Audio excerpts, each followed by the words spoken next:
All right, so the next step is regression analysis. So in real-world applications, we often encounter numerical data in the form of a table. And regression analysis is a process for finding a function that provides a useful model for a set of data points. Now, the graphs of equations are often called curves, and regression analysis is sometimes referred to as curve fitting. And so what we will do usually is we'll get a set of data, and once we plot it, we'll get this scatter plot. And we see that in general, it looks like it's a linear function, maybe moving up. And so we'll do this regression analysis, which gives us a best fit line. And that will help us just, analyze that real world application. And the visual analysis of the data, often by using plots of the data called scatter plots, which is what I was showing you here, is helpful for deciding on the type of model that may be best fit for the data. In this case, like we said, linear. Sometimes, and in a different chapter, maybe we'll do something that looks more like a quadratic, or there's all kinds we can do, but that's what we're going to do in this chapter is linear models. So linear regression is a process where numeric information is analyzed and a linear function is found that matches the numeric information as closely as possible. Won't be always perfect, but as close as possible. And that resulting linear function is called the best fit line. Like I said over here, best fit line is what goes through it. It's not perfect as far as there's scatter on each side, but it's the best one that goes through all the data points. Now, the calculator or other technology processes are used to make these scatter plots, as well as do the linear regression model, and that's what we're going to use. We're going to use our TI-84. And so the calculator steps required to create a scatter plot of a set of data points are basically input the data, set the type of plot desired, and then graph the scatter plot in a suitable window, and then you actually can run your regression analysis. So let's look at an example here. So an automobile tire manufacturer collected the data relating tire air pressure, X in pounds per square inch, and mileage in thousands of miles. And the data are shown below. And so what we're going to do is we're going to use this data with our calculator to create a scatter plot and then also do a linear regression model for it. So let's go ahead and go to our calculator. So with our calculator, we want to kind of make sure everything's clear. So we don't want any equations here. It looks good here. So what we're going to do is we're going to go over here to stat. We're going to go to edit. Now we want to make sure these are clear. If they are not clear, then we go up to here and hit clear, then arrow down, and it'll clear whatever's there. But if it's clear, we're good to go. We can just start typing. And so typing in that data, we had 28 and 30, 32, 34, and 36. And then on the other column, we had 45 and 52 and 55 and 51 and then 47. All right, so that's our data.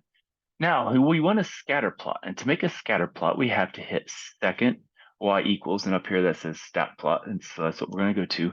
And we want to turn this on. So when we turn it on, we hit enter, and when we want it to click on, we just hit enter again, and it switches it to on. Now this is the scatter plot function. This would be kind of a line plot. It just draw lines between the points, and these are histograms and all these other things, but we want the scatter plot. And then we want X is the L1 list, Y is the L2, and that's just because that's how we typed it in, so we want to make sure that's the case. We can use whatever mark we have in any color, so now we have that on. So now what we can do is we can go to our graph, and we don't see anything. Well, there's two ways we can fix this. One way is we can go to our window and we can type it in. And so we know it went from 28 to 36, so we could do maybe 25 to maybe 40, and we could go by 5. And then it went from about 45 to 55, so let's go from 40 to maybe 60, and let's go by 5. And that gives us everything in there. Now, a second way, which should make this fit even better on the screen, is to hit zoom and number 9. And then that fits the screen for all the data points within that scatter plot. So that's probably the best one to use for actually doing your zoom in instead of the window, because it'll actually hit all the points. Sometimes you might miss one or something otherwise. So that's our best fit our best fit for the window. And now what we want to do is we want to do a linear regression. Now, does this look like it should be a linear regression? Not really. It looks more like it could be a quadratic or something else. But because we're in a linear regression section, we're going to do a linear regression model on it. And to do a linear regression model, we hit Stat. Now we want to go over to Calc. Now we want the linear regression, which is number 4, so we hit 4. Now we want to make sure, depending on your previous use of your calculator, these might be different. So you want to make sure your X is L1, your Y is L2.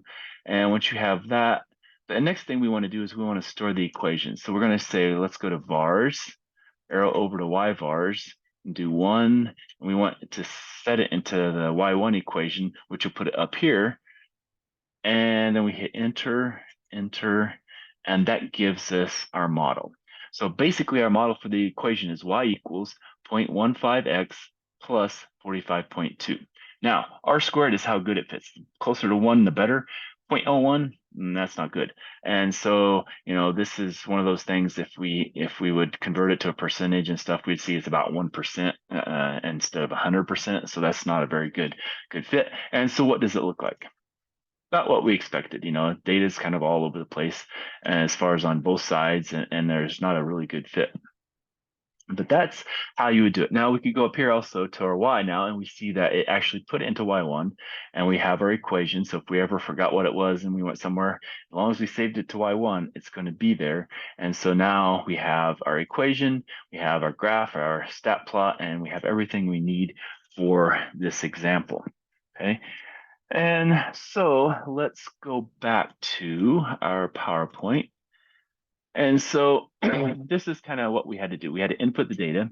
So that's done by hitting stat edit. Then we type tire pressure into L1, the mileage into L2. Then after that, we wanted to make sure our stat zoom window was appropriate size. So we hit zoom 9.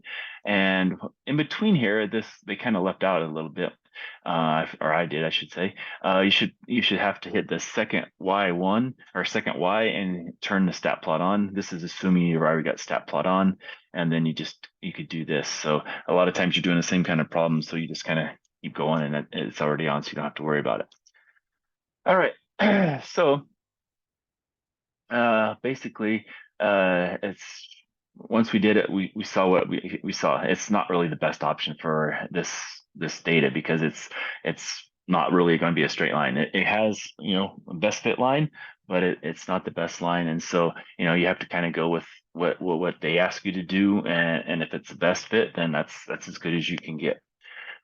All right, so what did it say? Well, that's what we showed on the calculator. That r squared value, it gave a measure of accuracy of fit of the function to the data, which was 0.01, so not very good. If we converted that to a percentage to give an approximate accuracy of the fit, it was 1%. So 1% fit, that's very low. So that would be one where you wouldn't want to have an actual value.